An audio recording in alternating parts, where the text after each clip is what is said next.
What is going down, Sourdough Squad and Spicy Squad? You already know what it is. It's Wednesday, so you know it's the State of the Franchise episode surrounding the San Francisco 49ers. I'm Brad Graham. That's Jason Aponte. We got a whole lot to talk about. We're going to get into the whole game from Denver and also set our sights on the Rams Monday Night Football. Let's get into it now. Make sure you like and subscribe to both channels. Let's get it in.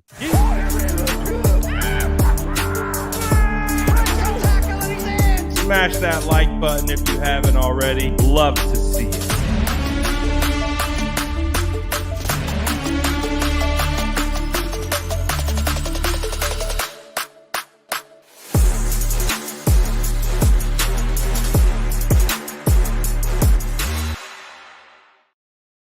All right, we are back after an action-packed first 2 days since that Sunday Night Football performance. Jason, give us we've been starting with kind of the high level overview. What's kind of your high level thoughts, just after this loss 11-10 against the Denver Broncos on Sunday Night Football? I mean, initially the hot takes fly and everything, and everybody's venting, and I hear you. That's usually what the Sunday and Monday is for. But now it's Wednesday, and when you think about this league being a week-to-week league, the focus goes away from that game because it's done, it's over, and now the newest challenge is how does this offense bounce back? Now Trent Williams won't be there. Aziz Al-Shaair is not going to be playing for the defense. It's the focus has to immediately shift, and I don't, NFL teams flush it, right? On to Cincinnati is what Bill Belichick said. You can be frustrated as what happened on Sunday Night Football, but this team has to immediately snap back and focus and go right to it for Monday night. And this feels eerily similar, obviously, albeit in different points of the season, to the Arizona loss to Colt McCoy, and then the Rams come in to Levi's on Monday Night Football. I want to remind people the difference between those games. Yes, both games will have a starting tackle not playing. No disrespect to Mike McGlinchey, but this time it's Trent Williams. And that is something that's completely different. Now, if you want to look at it positively, Colton McKivitz did a bang-up job in Week 18 when Trent was out with all the money on the line. Obviously, you don't want that game to go this way where the 49ers are down 17-0 and have to play their way back into the game. But there is a precedent for it all. The team was 3-5, turned it around. I believe that Kyle Shanahan knows what's in front of him in terms of you have to scheme this up now. There's not going to be many deep dropbacks. Probably going to see a lot of shotgun, quick action throws. The issue becomes the Rams seem to have kind of put on tape in the NFC Championship how to slow down this running game. And for everybody talking about the running game and everything as well, the 49ers are second in the league on plays on 1st and 10, rushing plays 1st and 10, 5.5 a carry. Second in the league in first downs on 1st and 10. That doesn't sound to me like a running game that's exactly struggling. And I think they can get back to that. But the interesting portion of it is the Rams kind of knocked all that out in the NFC Championship game and kind of put it on film, how to slow that down, getting into gaps, stopping those cutback lanes, not flowing too far away, and then getting wiped out. So that's going to be the interesting part. I think we all know what Jimmy Garoppolo is, and we'll discuss that, I guess, further down. But that's going to be the interesting part for me, how to game plan with Trent Williams out, and how do you get this run game on again when the Rams seem to have kind of figured it out in the NFC Championship game? So it sounds like a big point of emphasis for you is going to be on that offensive line. Like you mentioned, no Trent Williams, probably, arguably one of the best players, if not the best player in the NFL, at least as of last year, heading into this year. Absolutely huge loss, but like you indicated, the 49ers have won before with Colton McKivitz playing at left tackle. He doesn't have a ton of experience, but he's got it done before. So like you said, there is a precedent that they can get it done. But I'm right there with you. I do see your point where the stats would say maybe the 49ers run game isn't struggling, but we also know they've gotten some chunk yardage that will also kind of adjust the stats. I think what I want to see from the run game is more consistency, more 5-6 yard chunk runs consistently. I think what we're seeing is we're getting a really nice big run from Jeff Wilson, cutting off the backside, busting up for 50 plus yards. But then it's like running into the back of your tackles and your offensive linemen 3, 4, 5 consecutive plays in a row. And then you get put in third and long situations. And then it's almost like a trickle down effect of the way the defense is now keying on the offense. So I hear you. I think the 49ers run game has been decent, but I still would like to see it improve from more of a consistency rhythm standpoint, right? Would you agree with that as well? 100%. And it for me, it boils down to execution. I mean, calling for Kyle Shanahan when there's guys running free down the field, wide open. This is the thing that kind of doesn't Right. have me worried about this offense. It's all about execution. A lot of that relies on Jimmy Garoppolo. I mean, there are guys, if you watch the tape, there's guys running wide open. I don't know what Yeah. Kyle Shanahan needs to do more. I mean, can't get out there and throw it into the pizza oven himself. One thing I wanted to talk about real quick last Monday Night Football, what the 49ers did when they set the tone in that game was they had a long, like, I think it was like a 16, 17, 18 play drive to open that game. And it was all runs and it chewed up a bunch of clock, but it set the message to the Rams. Listen, this is what we're going to do. You can try to stop this. You can't stop this. And that Yeah. kind of set the tone. I mean, the 49ers won that game 31-10. But as far as Kyle Shanahan goes, this whole thing about play calling is completely overblown. If you guys go back and you watch Deebo Samuel's running wide open, Brandon Ayuk's open on the crosser. I mean, they had Brandon Ayuk on a linebacker. Constantly someone's running Right. open down the field. Right. And now Kyle Shanahan is getting Brandon Ayuk on a safety or a linebacker, and that's an advantageous pre-snap matchup. And Jimmy throws it to K'Wan Williams, and it gets picked by Jonas Griffith. I mean, Pain. what on earth is Kyle supposed to do with those types of things? It's you want to see more passing, right? You guys want to see him, you want more shots, right? That's what I've been hearing all week. You want more shots. The shots are there. Now, why are they not being thrown or hit? And again, this is just one specific game. Doesn't necessarily mean that this is going to indicate where the 49ers are going for the rest of the year. This is one game, right? So if you want to look at this game and be concerned about what you saw, for sure. But I don't think it's predictive of how this will continue to go for this team, because the faith that I have is as long as there are guys running wide open, he can't not throw it to them every single time, can he? Right? Like, there's been times where you've seen Jimmy Garoppolo hit those plays, right? Like, so it's something that obviously you're concerned with what you saw, but if there's going to be guys running wide open, you can't be as concerned. Now, the other part of it is this may be a game where the 49ers might have to throw to run, if that makes any sense. Yeah. Like, what I mean by that is you have to lighten that box a little bit. Everybody's down in the box at this point. The book has been out on Jimmy Garoppolo, and that's one thing I want to point out to everybody. What you watched on Sunday night shouldn't have changed anything that anybody who objectively analyzes Jimmy Garoppolo, they shouldn't change your mind. That's who Jimmy is. Jimmy's going to kick away 1 or 2 games this season. I mean, look no further than last year in Tennessee. There's games where just Jimmy Garoppolo is going to kick games away. He is. So I don't know that my feelings have changed at all on Jimmy Garoppolo. That's Jimmy Garoppolo. That was probably the most quintessential Jimmy Garoppolo game.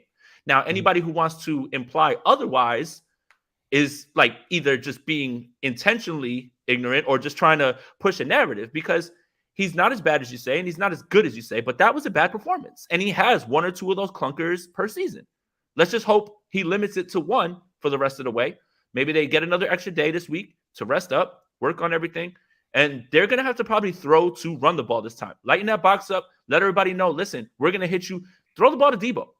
Throw the ball to Deebo. Throw it to him. Stop using him like that as a running back. Throw the ball to Deebo. So that's it, man. Like, at this point, got to be just about focusing on how to get this offense back on track. One more thing that I want to point out, and everybody's going to look at me like, oh, Jason's delusional, and he's, maybe he's drunk. Delusional, Jason. Right. Because he's yelling. All right. Okay. Offenses across the league are struggling right now. For the first 3 weeks, this has been the lowest scoring offensive, I think offensive across the league, offensive numbers for the last 10 years. So everybody is struggling right now. Everybody's kind of finding their way. So while that doesn't give 49ers fans a ton of comfort, I understand. It's happening league-wide. Like, look, and then when you look around at the NFC West, let's look around real quick. Like, let's just be objective. Arizona needed the Las Vegas Raiders, the winless Las Vegas Raiders, to absolutely bungle a game and get them. They should be 0-3. The Rams got dismantled, almost lost to the Falcons in week 2, and then they beat the Cardinals. And then Seattle's terrible. So nobody's running away with this division. So when I see, 1-3, the season's over, well, then you get Atlanta and you get Carolina back-to-back. You can easily be 3-3 if this game doesn't go your way. And nobody's running away with the NFC West. The Rams haven't exactly impressed me. They have not. They haven't figured out their running back situation. Allen Robinson has not acclimated himself as quickly as everybody thought. I thought that was going to be a slam dunk addition. So far, not so much. So the NFC West isn't going anywhere. Like if the Rams were playing lights out football and they were dominating everybody, they beat the Bills in week 1. They're whipping everybody's ass. Okay, you're scared the Rams are going to run away with this thing. The Rams could be at the end of this game 3-1, right? And the Niners would be 1-3. It's 2 games. It's 2 games. So I mean, it's just again, guys. It's week 4. It's week 4, and the schedule opens up. You get Atlanta, and then you get it's Atlanta, and then it's Carolina, I believe, back to back. Carolina, Atlanta, then Chiefs week 7. All right, that's scary. But you get 2 pretty good games. So and you get 1 game against a team that you know extremely well, you match up well against, you know the tendencies. It's a good opportunity for a get-right game, especially on prime time, right? After you just kind of lightweight got embarrassed against Mr. Unlimited and the cornball that Russell Wilson is. Well, and then look around the NFC. The Eagles look like the class, right, of the NFC right now. They're 3-0. Tampa's still finding their way, getting guys back. The Packers are trying to figure it out. Are you afraid of the Dallas Cowboys and Cooper Rush? Not really. No. I mean, the NFC South. So again, the path to the playoffs is right there for the 49ers. You just have to start kicking this thing in motion. It's that the season's nowhere near being finished. I think 2 things can be absolutely true. The 49ers offensive performance against the Denver Broncos was disastrous, while also meaning that the season isn't even close to being defined yet. They're still trying to figure it out. I can't, on one hand, get on here for months and months and months and say the first 4 to 5 weeks of the NFL season is the preseason for the starters. And then we start to decide who these teams are in September and October. And then or October, I should say. And then we start to figure out how the league is actually being set, because look at the Chargers. They're dealing with a laundry list of injuries. They just lost Slater. They just lost Bosa. It changes the entire complexion of their team. So it's a different type of way of looking at it. Now the 49ers, they just lost Trent Williams. They're down Elijah Mitchell, and you can go down the list of injuries that they're dealing with. You talked about Azeez Al-Shaair and the MCL injury. He's going to be out for a couple weeks. They've already been down Jimmy Ward. So we're still trying to figure out what this team is. And we're going to get into the defense in a little bit, but the thing that we can all definitively say is this defense is a top defense in the NFL, and that says a lot. It would be different if we were looking at a mediocre defense and an offense that was sputtering. Then I think the panic button would we would be like definitely getting ready to smack that thing. But the fact that the defense is still strong, we're getting phenomenal play from guys like Talanoa Hufanga. Warner's still going to be a baller. You still have Bosa, Charvarius Ward and E-Man playing phenomenally. So when you take a step back and you look at the whole thing, right, the 49ers still have an opportunity. And we understand, I know you talk about it all the time, 30 to 35 rushes should get the job done, right? As long as you're not turning the football over and you're being efficient and controlling the clock. The 49ers can still do that, right? Yeah, and that number isn't just get to that number and you win. I think if you get to 30 to 35 rushes, it implies that you controlled the game the entire time. You win time of possession. Like, that's what that really means. It's not just some magic number that you get to when you win. You can absolutely run the ball 30 times and lose. I think it's if you get to 30 to 35 times, it implies that you've been continuing drives, you've been running the ball well, everything. And yes, this defense is top 1, not top 2, not top 3. It is top 1. Jimmy Ward hasn't played a game yet. Eric Armstead was out. Kevin Givens was all over the place last week. The corners are better. Like, this defense is never going to let games get out of the way. This is going to fall down on the offense. The defense, everything that we thought this defense was, they are, and more at this point, right? Like, there is not going to be many times when this defense, they're never going to be behind 21-0 unless the quarterback is throwing interceptions or they're just fumbling the ball, things like that. But this defense is going to keep everybody in check and keep this team in striking distance in every single game. It's going to be up to the offense to execute. It boils down to execution more than anything. When you look at the film, there's guys wide open. When you look at the film, there's gaps for guys to run through. They're just not executing right now. Now you have to hope that changes fast because you don't want to fall in too far of a hole, but it's nowhere near the sky is falling type of thing right now, especially when you consider all of these factors and how good his defense is. And might I add, next year's head coach, D'Amico Ryans, right now is defensive coordinator of the year. Like and on third and 14, on 3rd and 14, when Saleh was here, what would happen? Drop everybody back into cover 3 and just no. He's sending guys at the quarterback. Yeah. I mean, like he's making it muddy. D'Amico is doing a hell of a job. I have too much faith in this coaching staff. I have too much faith in this roster to be too talented. This defense is too good for this team to let this whole thing just come apart after 3 weeks. It just doesn't happen like that. Right. There are valid concerns. Obviously, you lose your starting quarterback in Trey Lance. You have to pivot to the well-documented drama about the Jimmy Garoppolo situation, and it doesn't show up in game 1 as we wanted it to go. Doesn't mean it can't get better. So I think there is an opportunity for pause. I know there's a lot of reasons to be upset, and you know, we're watching Jimmy and we're like, what the hell, man? And also, one more thing. Like, you're right. Look, and I understand, guys, you're concerned. I get it. I'm not going to tell you how to feel as fans. Exactly. And Kyle Shanahan isn't above criticism either. Okay? Agreed. Criticism's one thing. Calling for the man to be fired is the part that I have an issue with. But if you're talking criticism, yes, absolutely. I mean, no coach is above criticism. Andy Reid was criticized for 20 years because he couldn't manage a clock. Got a quarterback, boom, win the World Series. This is my mind's on baseball. Win the Super Bowl, right? Like every single coach. Right now, Bill Belichick's under criticism right now, right? He's trying to figure things out over there. Like even before Mac got hurt. Was it Tom Brady this whole time? Right. Exactly. So again, Kyle Shanahan is not above criticism. And if you don't like the way that he's answering questions, I'm not going to argue with that either. I mean, So I hear you, man. I hear you guys. If he's not above criticism, but the outright like, oh, fire Kyle, that's the part that I'll push back on. Yeah, I'll push back on that as well. I think it's like it can't even be a conversation until the year is done. And even then, it's still, you understand how much time he's left on his deal. If you're firing Kyle, you're clearing the front office as well. And say what you want, but hey, Adam Peters, John Lynch, I feel like they've done a pretty solid job, and I wouldn't want to lose those guys. So I don't know. I just hear it. I know it's an easy thing to kind of rationalize, like, oh, we need to fix something.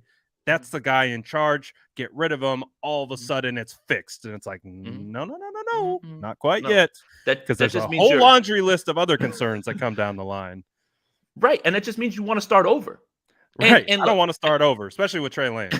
And this is why, and thank you. That's like leading. This is why Kyle's not going anywhere. So Kyle moved heaven and earth to pick Trey Lance, right?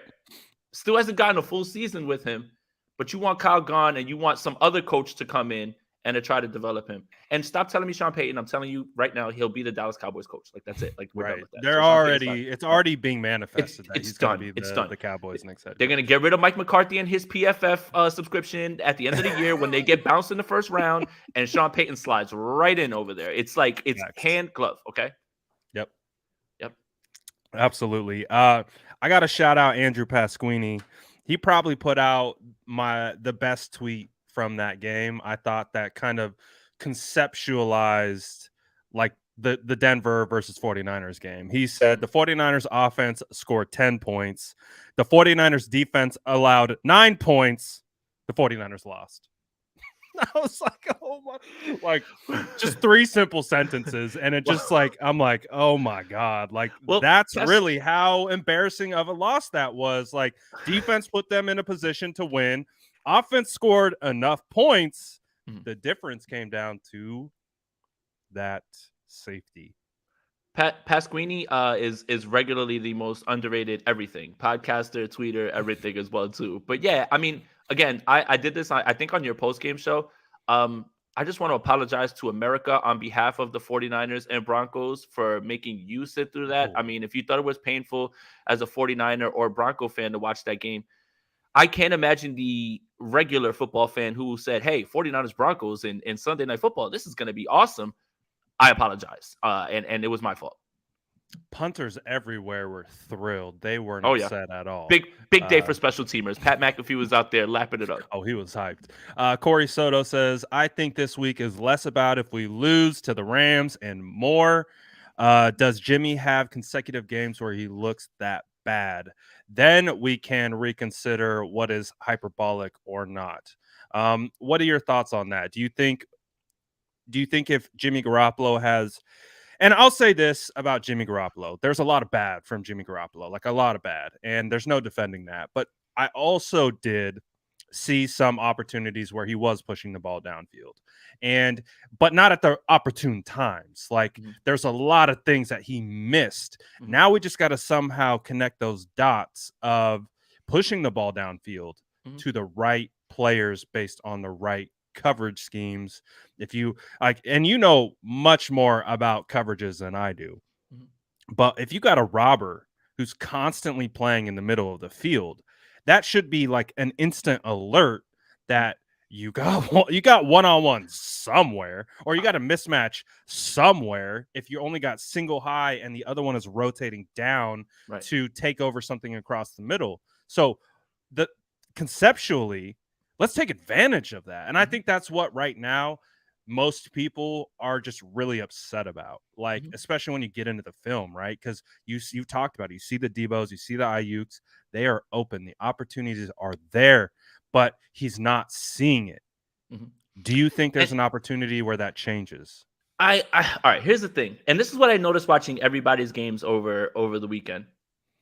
A lot of quarterbacks, including Aaron Rodgers, have trouble with this robber that is now sneaking and rotating at the last second. And that's the thing is it looks so easy for us, right? When you're looking at it, and you're like, well, how do you not see that guy? Well, he's literally on the other hash and he's breaking down. Like at that point, when you see him on Right. the other hash, he's not going to break down to the spot that you think he is, but that's how they're disguising it. He rotates at the last second and he's moving. I saw Aaron Rodgers deal with this and not do it right. I saw a few other quarterbacks get blinded by this. It's just that Jimmy has done it over and over. So now it's a point of emphasis for people to keep bringing up. So I think the frustration comes in, and I will not disagree with anybody about this. When are you going to identify one-on-ones and say, you know what, let's take a shot. Let's go. Let's go. Like, Yes, let me trust my guy, please. right? Like, look, in Houston, Please. in Houston, Trey Lance during the preseason had Debo Samuel on a one-on-one, right? Threw the ball, it was incomplete. But you know what he did? He He saw threw it. his receiver on his guy on one-on-one with no help over the top and said, I'm going to give my guy a shot. Now, look, it didn't work out that time, but you'd like to see that a little bit more. So I won't push back on that.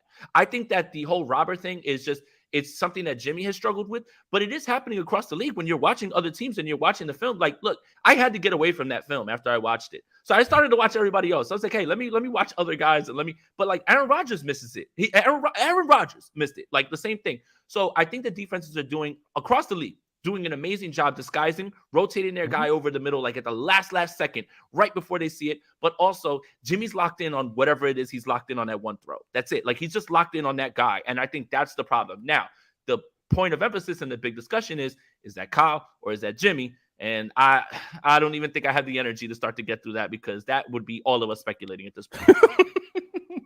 Do we bring up the lip reading heard round the world? Actually, our guy who went viral with that's Yes, in sir. the chat. Let's Um, go. I mean, it created quite a talking point across radio, TV. It has been a again, but it's I think a valid conversation because we talked about it. Steve Young said it best. Kyle Shanahan fired Jimmy Garoppolo. Now they Mhm. got to come back together and somehow make this work when he's already replaced him. Moved forward with Trey Lance. Now it's Jimmy Garoppolo. We don't have to get it too much into the drama and stuff Mhm. like that. But BNA says people killed Trey for his camp versus this defense, which is true.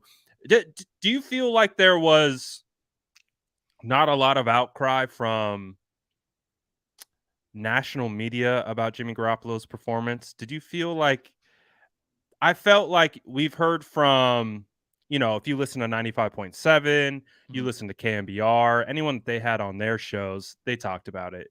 Mhm. But the Colin Cowards, like the those guys that love to talk about Trey Lance, felt like they were kind of quiet this week about Jimmy Garoppolo. I don't know. Could have been just me. All right, here, real quick. Visual, and I'm going to do this real fast. Visual representation of the national media led by Colin Cowherd. This microphone is Jimmy Garoppolo. This is Colin Cowherd. No, block it. No, don't. No, protect me. No. So you mean to tell me Trey Lance, after 3 starts, his book is written. Jimmy Garoppolo's been in the league 9 years, puts up that effort. Oh, but just give him a break. I mean, he didn't really have a preseason. You know, Tom Brady didn't have a preseason. Aaron Rodgers didn't have a preseason. Yeah, you're literally talking about the greatest. That's fine. You can give them a pass because they have a much better track record. So, yes, the national media has been shielding it a little bit because they have to. They've already put themselves out there as Jimmy gives them the best chance to win. So you can't flip-flop on that the first time. So, yeah, I mean, that's it. Like, I don't see what's wrong about saying this is who Jimmy Garoppolo is.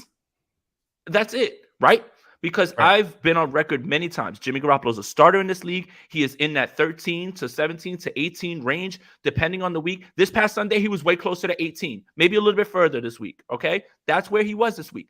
But when you pass the elite tier of quarterbacks, Herbert, Lamar, Rodgers, Mahomes, when you pass those guys, all of those other guys are interchangeable. Derek Carr's been dog shit. Kirk Cousins is the only thing that scares Kirk Cousins. Kirk Cousins on Sunday Night Football is bad. Like all of these guys, Tannehill's terrible. Baker Mayfield, all of these guys, they're in and out. So 1 week you have this guy on the top, then you can move him down to the 5th. Like it is that close, and this is how they are. They're all the same thing, really, at this point. So I don't know. Like there's an elite group, and then literally every other quarterback is interchangeable at a certain point. Like 1 week it's this guy, Carr looks good. The next week, Carr looks terrible. The next week, Tannehill looks okay. Then he looks terrible. Cousins looks like he's thrown for 400. Sunday Night Football pops up. He's garbage. Like it's literally a like musical chairs for these mid quarterbacks. Yeah, and I want to make it crystal clear. I am not advocating for the national media to rip Jimmy a new one. It's just the consistency factor, like again, the noise factor, and we understand. We know why national media talks about this team and all those things. It's just interesting. It's just something that I've noticed and picked up. Not advocating for them to sharpen their knives and go after Jimmy, but I think it's just interesting the way it shakes out. Brad, we got to stop paying attention to them too. And I'm talking to myself. I'm talking to myself. Every time one of those Colin Cowherd clips comes across and he's talking about the 49ers, I have to ignore. Like I have to ignore. 49er fans would get the upper hand on Colin Cowherd if they just stopped commenting, like just muted him, and they don't get those clicks and those views from 49er fans. That would do the most damage to Colin Cowherd. Doesn't matter. All these shots that I think people, even I'm guilty of it. If we just left it alone, maybe they wouldn't talk about it as much, but that's a conversation for a different day. Money Mark says us fans need to give Jimmy and Kyle some leeway to bounce back. We need those two if we have any chance at winning this year. Point Blake. Hashtag SES. Hashtag SRO. Shout out to Money Mark. I feel like that's pretty accurate. Got to give him a shot. It's week 4. I mean, if this continues and we're in week 6 and week 8, then we can start to feel this way. But like, all right, so look, the Miami Dolphins. The Miami Dolphins are 3-0. Let me throw a hypothetical at you. Everyone is now pivoting to, well, Mike McDaniel might have been the reason. Okay. What if the Miami Dolphins lose Thursday and they lose 2 straight games? They're 3-3, and then the 49ers end up being 3-3. Oh, are you gonna feel the same way that like the wind? Right. Are you going to feel the same way that you feel right now when you're crowning the Miami Dolphins as the hottest new thing? Or are you going to say, well, they're coming down to earth? It's 3 weeks. Does the Miami Dolphins beating the Buffalo Bills mean that they're better than the Bills? The Bills are still the best team in football. So again, it is week 3. Week 3. Please, guys. Like, let's slow down. I get it. We all wanted to come out of the gate firing. This defense is too good to be wasted. I get all that stuff. It's too early. It is too early, even for me. Like last year, I was panicked, right? After the Arizona game, right? But the narrative switches very quickly in this league. It is so week to week, and I don't know how many more cliches I can throw out there. Any given Sunday, how many more? Do you got any more, Brad, that are just straight up cliches? Like right now, this team, their story's not written in week 3. Neither is anybody else's in this league. I agree 100%. And so this is how I'm thinking about it, because I'm not going to pretend. I'm a human being. I have emotions that are rooted. You look at behind me. I'm a San Francisco 49er fan. So I get emotional about this team as well. We like to try to keep objective analysis about them, but at the end of the day, if you cut me open, I bleed red and gold too. So I had to take a step back earlier this week. I kind of got lost in the sauce. All the fans, were in the chat. I got lost a little bit. I had to recalibrate. And what I'm really looking at is I'm going to make a definitive statement about what this team is during the bye week. Week 9, during the bye, they have 5 more games, an ample enough sample size. They played the Rams twice in that 5-game span, including the Chiefs. So you're going to get a good litmus test of who this team actually is. So I'm not making any definitive proclamations. Again, I'll voice my concerns and we'll have critiques and things like that. We'll talk about what's good. We'll talk about what's bad. But I'm not making any definitive, even close to a definitive statement until week 9, because I think we both agree it's just too early. We don't know. Who knows if Patrick Mahomes, God forbid, I don't wish injury on anyone, but hey, things happen, right? Let's put one more thing out there. This is a 3-week sample size in which the first game was played with a kid largely in his first game in a monsoon.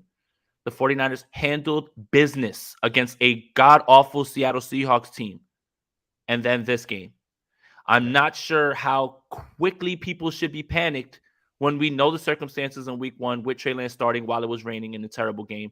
And the 49ers did exactly what teams do against inferior rosters and dominated the Seattle Seahawks.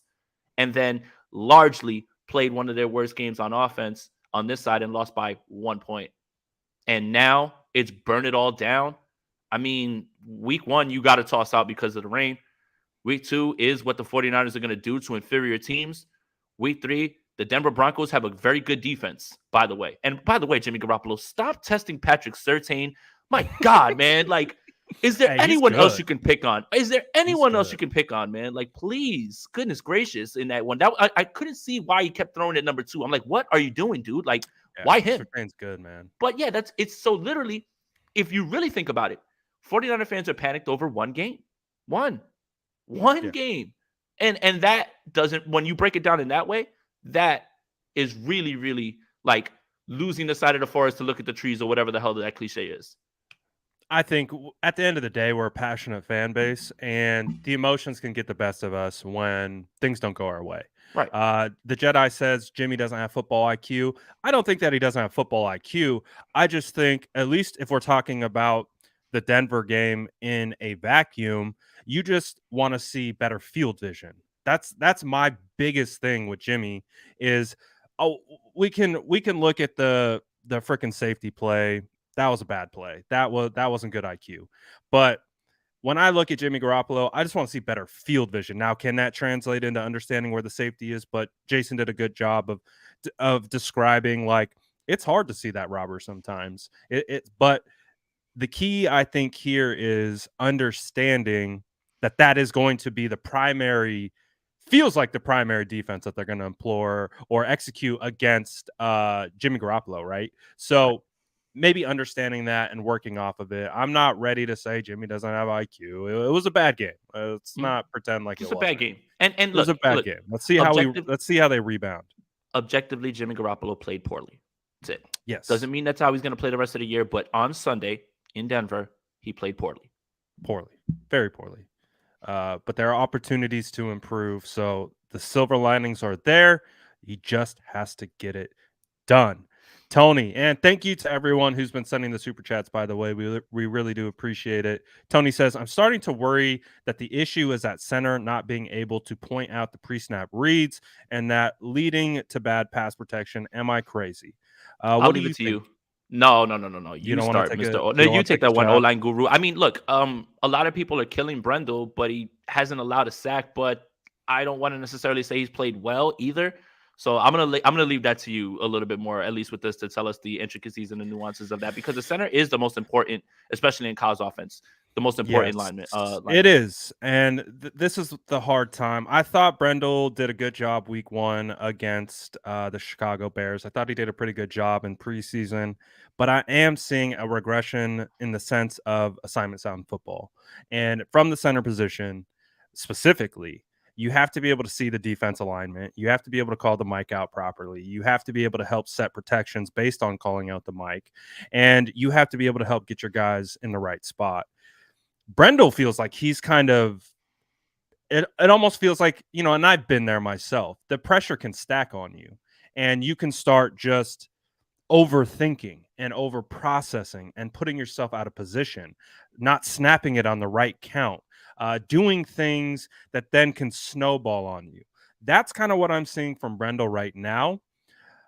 It is early, but we are seeing some ups and downs from Brendel. He's not going to be the most dominant blocker. He's adequate at getting to second level. He's adequate at reach blocking. He's adequate at doing those things, but he's not going to be perfect. And then when you combine some of the mental miscues, that's, I think, where you start to get a little concerning. And that's where I start, I'm a big Brunskill fan.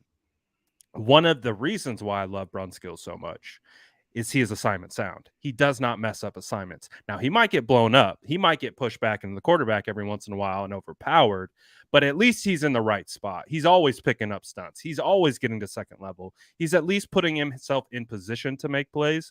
So I think that's the biggest thing that I've seen with the offensive line as a whole is they're not necessarily getting dominated.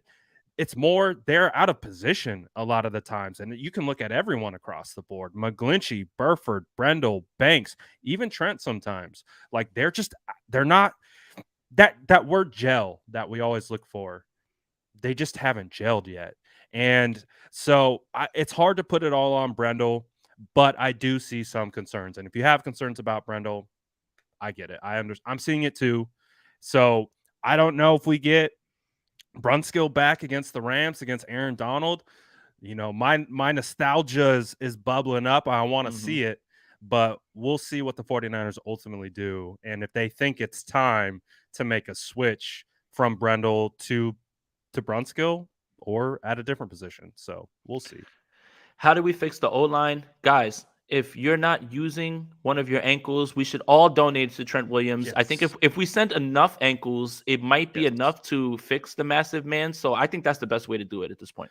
I think collectively, if the 49ers fan base donated all the ankles that they have, everyone has 2, we could get Trent Williams back and Trey Lance back. Yes. And guys, do you want to win or not? Like, are you down or not, man? Win? Like, are you down or not? Somebody pass me a saw. We're going 127 hours out here with oh my goodness. Gray Fox says conspiracy theory is Jimmy Garlovsky purposely sabotaging the offense as an FU to Kyle in the realm of I'm going down and I'm taking you with me. Jimmy is already a millionaire and handsome as F. Go ahead, man. All right, look. I think the frustration that you see with Jimmy Garoppolo saying these called plays suck. That's what he said. He said these called plays suck. Not all plays suck. Not draw plays suck. These called plays suck, which it couldn't have been a draw play. It was a pass play. I think what you're seeing is a guy who is auditioning for his role in the league, and he can't put bad football on tape. He cannot. If he does, he will not be working or starting for another team next year. Thank you. You have to put good tape out there. You cannot purposely sabotage. This is why teams don't tank. This is why coaches don't tank. Because if you purposely put out bad tape, if your teams purposely underperform, you will be purposely unemployed. So Jimmy Garoppolo needs to do everything he can to show this one last time he's valuable. He's your bridge quarterback to your next guy, and he would be somebody who can give you baseline competency. That's it. I appreciate the sentiment by calling him Garlovsky. That's pretty funny, but yeah, he's not purposely doing anything. Otherwise, he's just not going to be. He's not going to be in the league anymore. That's it. I'm a big conspiracy theorist guy. No, that he's not going out of his way to nerf this team. It's just not even, I think, a realm of possibility. And I think you said it best. He's in the business of marketing himself for his next team. He's still young by quarterback standards in the sense of we've seen Tom Brady's playing till he's 45. Jimmy's what, about 30, 29, 30. 30. So he still has potentially a solid chunk of years left. There's an absolute realm of possibility that he can sign another 3, 4, 5 year contract if he plays well and earns it. But that's what he's doing. He has the opportunity now to audition for his next job. And let's face it, he's a team guy. Regardless of any perceived issues that he may or actually has with Shanahan, you got Kittle there, you got Juice, you got all his boys. You're not going to let those guys down. So I don't think that to be true. Bomani Jones said it best. I don't know what Bomani said. Do you know what he said? To paraphrase, Bomani said Jimmy ain't it. That's paraphrasing it and being very nice. Oh, so he went in on on Jimmy Garoppolo. Oh yeah. That was my paraphrasing and being nice, but Bomani didn't leave much much on the plate. So yeah. And I would think that a lot of the fan base feels that way right now after, what we saw on Sunday night. But hey, that's a quarterback that we got to ride with this year, barring best quarterback injury. On the roster. Jesus says Rodgers to SF or just go with Trey next year. Jesus, I think you're thinking a little too small. If we're gonna really start to replace Trey and we're gonna bring somebody else, why not Lamar Jackson? Oh, Lordy. Damn. Obviously, I'm joking, guys, but no, it's not going to be Rodgers. It's no, you're gonna get people's wheels spinning. It's year 3 of Trey's rookie contract. They've got to make it happen sooner than later because usually year 4 is when you pay guys off. And unfortunately, I think the biggest thing with Trey's injury is obviously, the injury sucks and you don't want that for the kid, but the year of development that's lost. So, yeah. Yeah, Rodgers, he's long in the tooth, as they say. That would be rough because you'd have to trade for him. David's coming. I'm sorry, don't read it out loud. This is a children's program. See, you're getting their minds percolating. That's called manifestation, Jason. You're getting them on it. Amen. Wear number 8.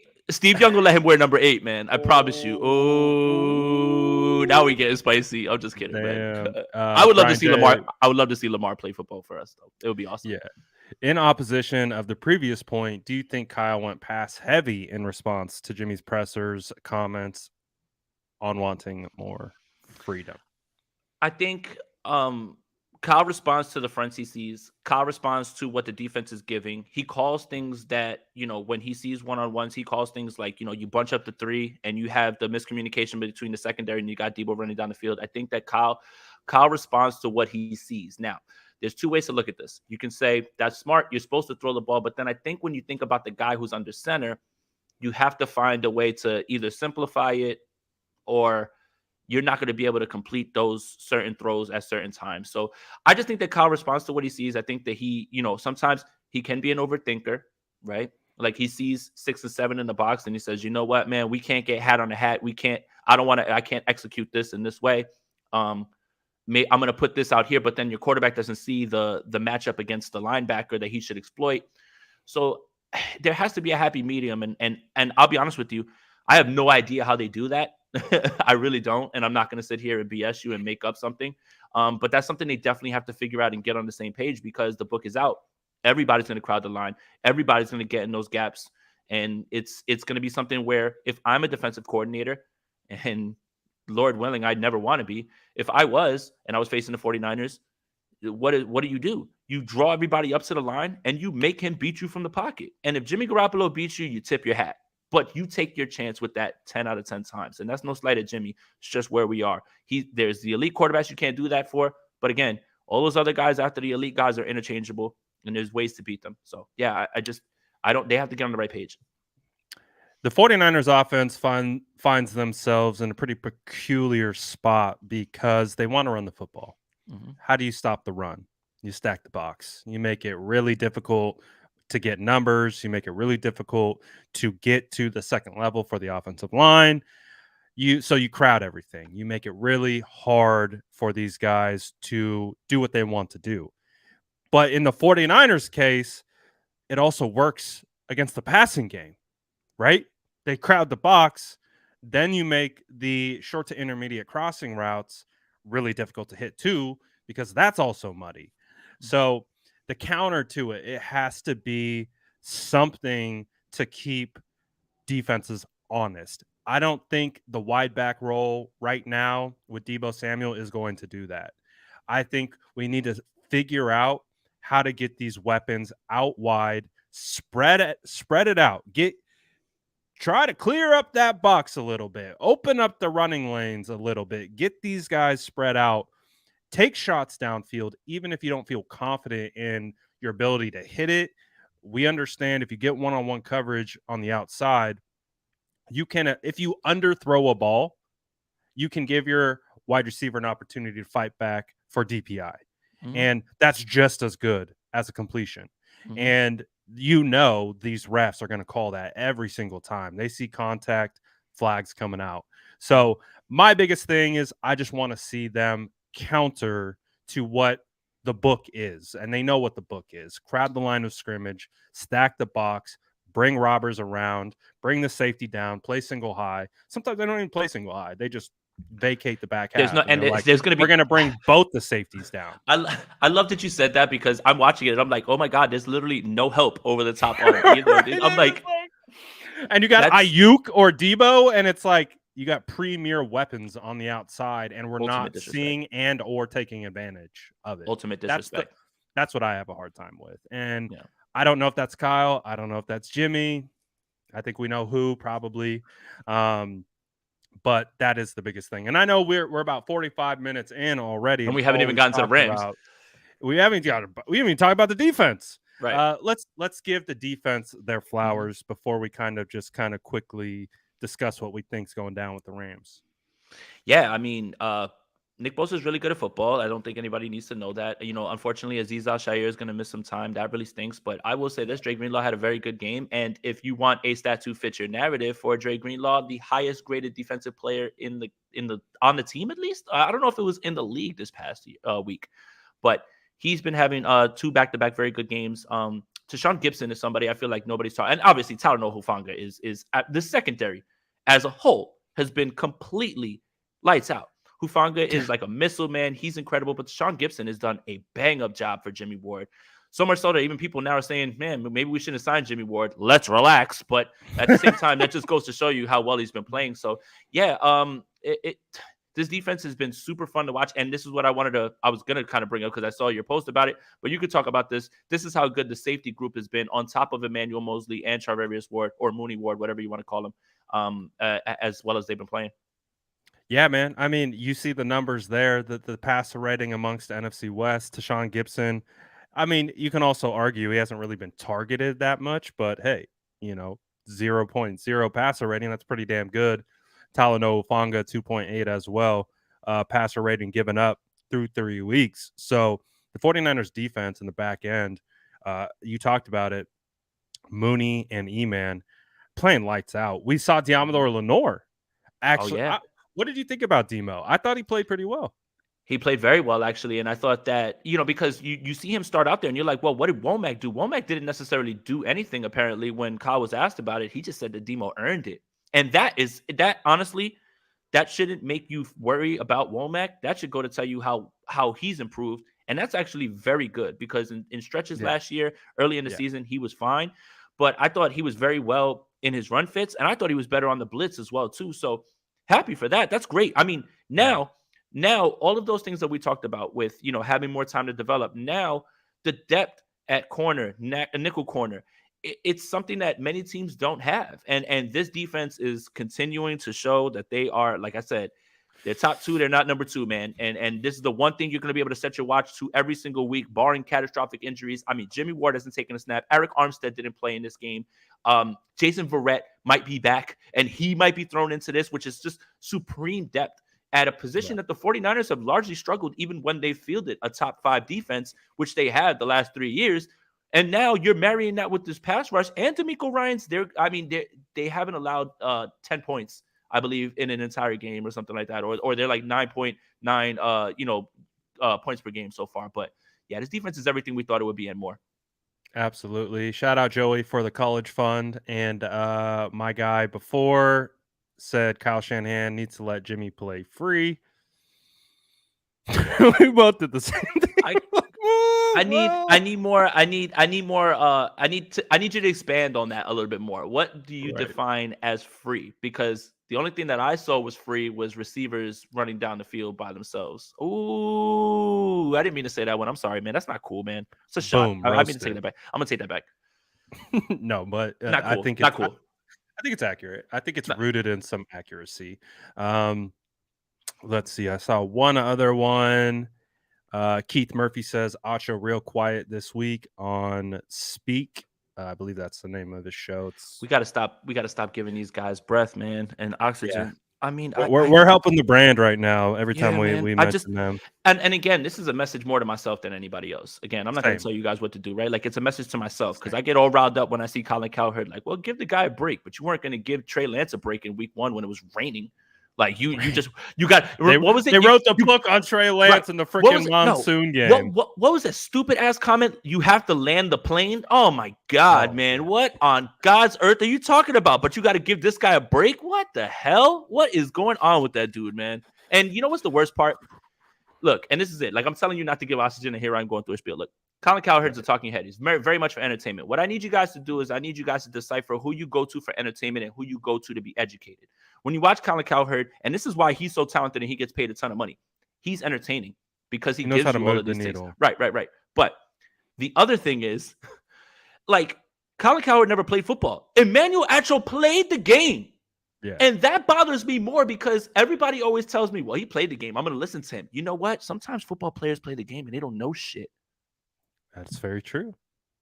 Just because he played just doesn't mean that his opinion is better than someone else's. It's still an opinion, and sometimes it's a dumbass opinion.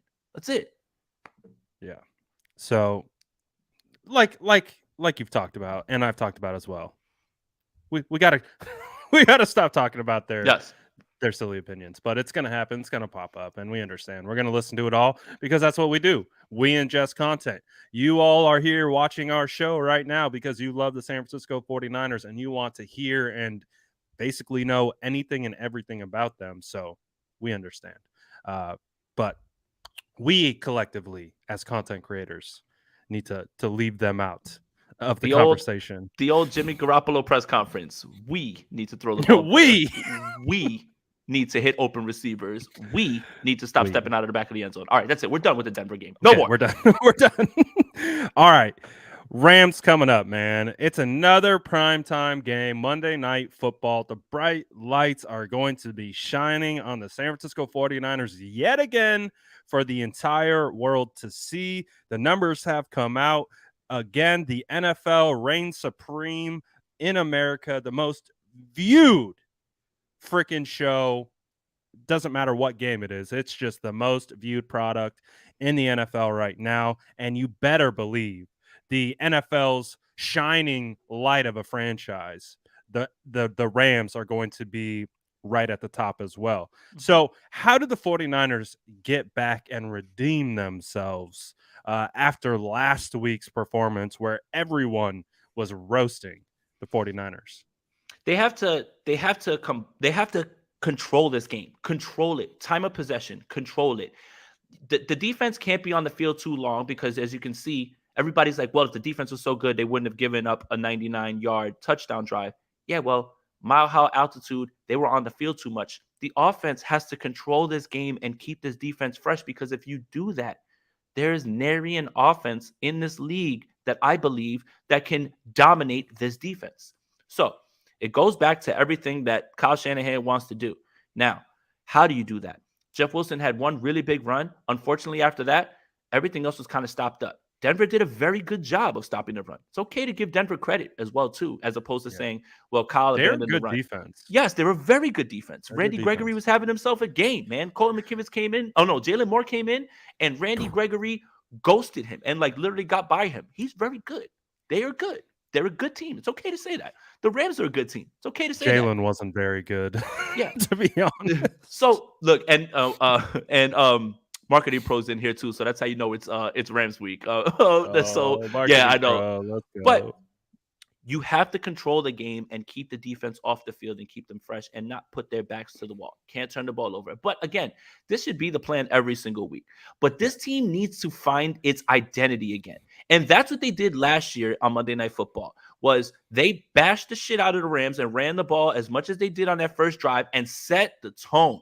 Yes. George Kittle's pancaking Von Miller. Mhm. Jeff Wilson, they were using him as a fullback and pulling him in fast motion to George Kittle block. even got a touchdown in that game. Right, right. So it all comes back to establishing your identity. You want to play bully ball? Well, here's your opportunity. A division rival that knocked you off in the most heartbreaking way last year, and a team that knows you very well. Now, what's going to give? Are you going to allow them to have the upper hand, or are you going to go in there and beat them? Or are you going to figure out a way to game plan around the fact that Trent Williams is not going to be playing, which scares me more than anything. Colton McKivitz did a bang-up job. There's no way to replace Trent, but Kyle Shanahan needs to be able to develop right now a game plan where he doesn't put Jimmy Garoppolo in a spot where it's all drop backs, many deep drop backs, quick 3-step, ball out, tunnel screen, ball out. But you have to be able to run the ball. And I think that if you're going to control the clock, you have to throw a little bit more on first down. As I said, the second most runs on 1st and 10, the only team that exceeds that, and they're number one across the board in all facets, Cleveland Browns, AKA Nick Chubb is really good. But to lighten those boxes, you're going to have to throw the ball, right? And one more thing. Counter your tendencies, right? Right. The tendencies are out there. You kind of got to work against yourself a little bit, right? Right. And Kyle Shanahan, I have a criticism. Go for it on 4th down, 4th and 1. Please, man. Stop punting on your side of the field. Please, man. Please. That is my criticism, okay? On 4th down, if you feel your team can't get 1 yard, you've got a way bigger issue than what you're feeling as being conservative. It's a belief that you can't get pushed. What happened to the QB sneak?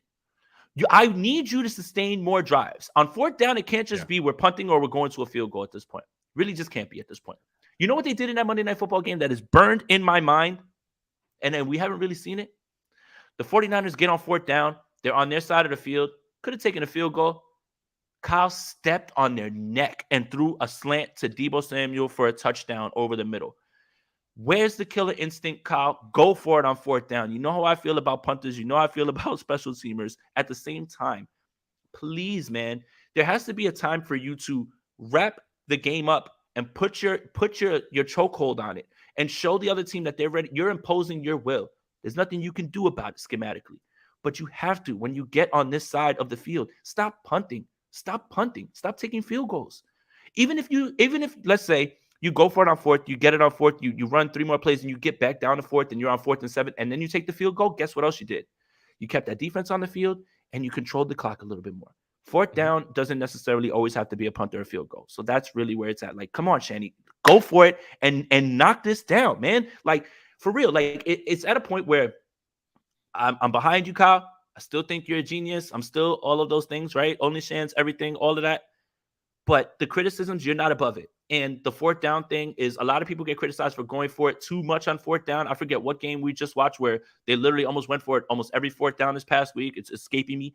You don't have to do that, but pick your spots better. Stop punting when you're on the plus side of the field and stop taking field goals when you can go for it on 4th and 1 and you're on the 30. Like, if you can't get a yard, you've got bigger issues than the play calling. And to expand on exactly what you're saying, and I think you're exactly right, 60 minutes. I need 60 minutes full throttle freaking attack mode. I don't ever want to see this team the rest of the season. I don't care if they are up 2 scores. Attack, attack, attack, and then attack some more. I agree. Like you kind of talked about it earlier, going for it on 4th. It's the same kind of ideology. Don't play afraid, because I feel like that's becoming a narrative that's kind of building around Kyle. He gets leads early, gets conservative, or at least it feels conservative, and then teams come back. They don't get a play here. They don't convert a 3rd or 4th down here, and all of a sudden they pass the momentum back to the other team, and then it's like this snowballing effect of momentum. And I feel like it's a constant. This team, when they're doing really well, they have momentum, they have rhythm, but when they're not, it's the reverse. They don't have the rhythm, they don't have the momentum. So How do you try to fix that? Attack. Be aggressive. Be aggressive even if you feel like it's out of character or maybe there's a low percentage. Screw it. Just attack. Like I want to see that kind of screw everyone mentality. That we don't really care what you think of us. We are just going to attack this deep from an offensive standpoint. We know the defense is going to do what they're going to do. I don't think that's a worry, but I just want to see this offense show some aggression. Show like and exactly like you said, whether that's on fourth downs or uh in opportune times, just do the opposite of what you've been doing and try to build up some momentum, positive momentum. And if it doesn't work, we can at least say, attaboy. We at least appreciate the effort of trying. Like, you know what I'm saying? And it's like that's what I want to see. Obviously, we've already discussed and beat it to death of what we want to see from the quarterback and the running game. But if we do have to talk about Kyle, I want to see some aggressiveness. I want to see some FU type mentality to these defenses. That's kind of what I want to see from Kyle. Yeah, and when you convert on fourth down, it deflates the defense. Not only because they have to continue to be on the field, but then you start to have that dread that this old running game used to have of, oh my God, we can't stop them. Like they are gonna bludgeon us. Like you have to get back to that Yeah. identity. Now, how much of that is because you're missing Elijah Mitchell? How much of that is because you're missing explosive plays out of the backfield? Sure. But there's New gotta be offensive a line on the right. interior. There's gotta be a way for you to scheme around that. Kyle, I'm sorry, man. I know you're not sleeping at night. I can see it in your eyes in every single press conference. I know My that it's our boy is stressed. I know it's not as easy as everybody says from our lips to God's ears, but you've got to find a way to make it all work. That's why so many of us were happy when you were here. It's why a lot of people regard you in the way that they do. You've got to find a way. And at the end of the day, when it all goes right, the coach gets none of the praise, but when it goes wrong, it's on the coach. And that's just the nature of the business. Yeah, absolutely. We got a new sub. Oh, Niner let's go, new Gang member. Wolfcast. Shout out to Let's him, man. Make go. sure you guys sub to his channel too, man. He called in on one of the call-in shows, man. Good guy, Yep. man. Appreciate you, bro. Nice. So I think we understand what it is. It's a perfect opportunity. Every setback is an opportunity for a comeback. And now the 49ers face a team that they know extremely well. For the most part, have owned. We understand what happened the last time we faced these Rams. And we get it. But it is a perfect opportunity, in my opinion. You're at home. You're going to have the home crowd behind you.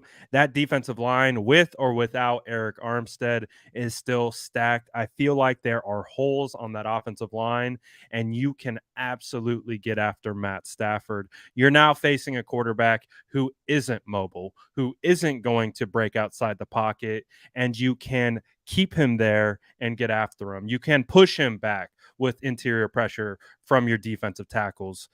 So I still think it's going to hinge on the defense. The defense is going to have to limit this Rams team from scoring and have to get after the quarterback and force turnovers and do things like that.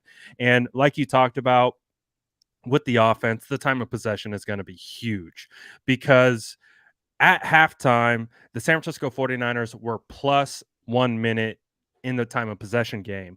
They ended the game negative 10 minutes. Basically, the Broncos had 10 more minutes. They ate up 11 more minutes on the offensive side than the 49ers, plus the 3 turnovers and the safety. No one's winning that football game. You got to clean those types of things up. And if they can, there's no reason why the 49ers can't go in and beat the Rams. Now, it takes the execution part of it. And I think that's what, when we kind of dial it back, that's what we've been talking about today. They got to execute. It's really simple and it's easy to say. Fundamentals, do the things that you're supposed to do, and you're going to give yourself a better chance to win a football game. It's really that simple. Do the things that you're supposed to do, execute, be efficient, and they will win this game because they have a defense that is playing lights out. Offense, it's time to do your part, pick it up, and let's get this W against the Rams. Absolutely. That's it, man. And again, as much as people are concerned, panicked, whatever you want to call it, I see people saying, well, we're not panicked, you're frustrated, all of those things. All of that goes away if the 49ers take care of business Monday night. and then you're staring down the barrel of Atlanta and the Panthers. Like, so it all changes with one win. And you could easily come out of this 3-game stretch 4-2. And then what? And then after 6 weeks, are we still as scared? I think that, again, concerns are valid. Criticism is valid. Frustration is valid. Panic and rash decisions, not yet valid. Yes, I agree. So we are in the same boat there. Season is far from being over. There's a lot of football left to be played, not only for the San Francisco 49ers, but for the rest of the league. So the story hasn't been written yet for the 2022 season, although it's not getting off to the start that we had wanted and hoped for and that we thought we would see. But there's still plenty to be defined. Any last thoughts as before we get out of here? And of course, as always, where to find more of that spicy Aponte content? No, guys, in the Bay Area, I'll be on the morning roast with Bonta and Shasky tomorrow morning at 8 o'clock your time, 11 o'clock my time. Michelle will ask me questions about lip reading and things like that. So, you may hear me reiterate some of the things that you saw here, but yeah, you can catch me on there. Follow me on Twitter at JasonAponte2103. Make sure you subscribe to the Oh Hey There podcast on Niners Nation. Check out all my work. I've been writing daily on Niners Nation and Sprint Right Option podcast, wherever you get your audio podcast with Andrew Pasquini, the most underrated guy on 49ers Twitter, hands down. And also Underdog Fantasy, if you guys want to do higher and lower props, make sure you use that promo code Aponte. Absolutely. My guy's working. Make sure you check into 95.7 a game and listen to Jason Aponte spit more bars. He's been the voice of reason as of late. I cannot believe it. So make sure you tap in. I can't believe it either. Like even me, like when I turned it off, I watched myself back and I was like, who the hell is that guy? Wasn't I just feeling like a maniac on my last show? Like, look, man, it's again, you guys are entitled to your emotions. I get a little hot-blooded, especially when I see things that are directly contradictory to objective things, right? Like, but yeah, we got to dial it back a little bit. That was a very frustrating game, but now time to move on, and you have to try to figure this out. Not us. I mean, they do, right? Like not us, right? Like we're not in the meetings. We're not going to be able to do anything. But yeah, it's I've seen this movie last year. Other times, many teams have turned things around. It's not the ideal situation, not what you want to be in, but it's far too early to start closing the book, because I guarantee you teams that are 2-1, 3-0 right now might not sniff the playoffs. There's teams that are 1-2, maybe not even 0. I won't say 0-3. It's really hard to come out of 1-2 that, will make a deep playoff run. So yeah, just got to stick with it, man. Yep. So perfect opportunity this Jason's week. Role reversal. Jason's role reversal. Jason, yeah, you know what, man? Jason, I'm completely shocked myself, man. I even looked myself in the mirror like, who the hell are you, dude? I don't know, man. Jason said Brad even let loose. That's how I can't believe that. I can't, but you know what? I like it because it is a spiciness that is still controlled. With me, I have a tendency to let this vein thing like pop down here, and I get all red in the face and shit. The real New York Jay comes out. Oh yeah, like what you Jason anymore. We start calling you Jay. Like what you saw at the Senior Bowl, where like I start yelling out dead ass and facts B, like all that stuff just starts coming out there. So yeah, all of a sudden you're wearing Timbs. You're like, where the hell? I grew Timbs right after. Like I start yelling. Like I don't know how it happens either, but yeah, I'm shocked at myself, man. I really am. No, man, it's the sign of growth. It's a sign of continued good things coming for all 49ers content creators. I know you're going to have some good news coming down the pipe too, so we'll tease that a little bit. But make sure you tap in with my guy. My guy's doing great things out here, along with everyone else in the 49ers community. So again, we have to thank all of you guys for always tapping in with us every Wednesday for our State of the Franchise episode. And I think we covered it pretty good, Jason. So hopefully next Wednesday we are talking about a 49ers W and how we got back on track. So that's the hope. But if not, we're going to be yelling next week too. So once they win, that's it. You just got to be right back on, like, yo, Super Bowl, baby, parade back on. Like, that's it. Right. Get those Super Bowl tickets ready. We're go make plans. Go make plans in February. So appreciate you guys as always. And you already know we're running the dual stream. Make sure you sub to the SF Niners and you sub to Jason Aponte and follow us on wherever you ingest your social media content. But until next time, we appreciate you guys, and we are out for now. Peace.